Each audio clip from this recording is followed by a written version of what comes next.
ఉషోదయ తుషార నిర్గమకాండము 3వ అధ్యాయము 2-3 వచనములు. ఒక పొద నడిమిని అగ్ని జ్వాలలలో యెహోవా దూత అతనికి ప్రత్యక్షమాయెను.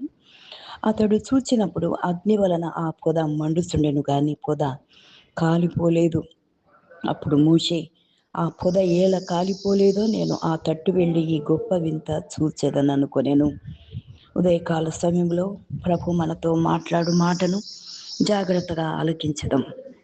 మోషే హోరేబు పర్వతం దగ్గరికి వచ్చినప్పుడు ఒక పొద నడిమిని అగ్ని జ్వాలలో యెహోవా దూత అతనికి ప్రత్యక్షమైంది.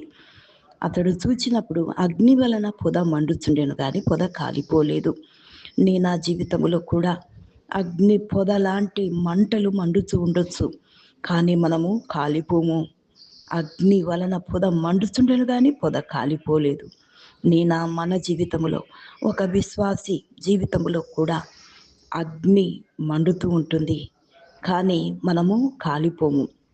We will not be perished, yet there is fire. అప్పుడు మోషే, ఆ పొద ఏల కాలిపోలేదో నేను ఆ తట్టు వెళ్ళి గొప్ప వింత చూచెదననుకొనెను. గనుక ఇది ప్రతి విశ్వాస జీవితంలో ఒక వింత.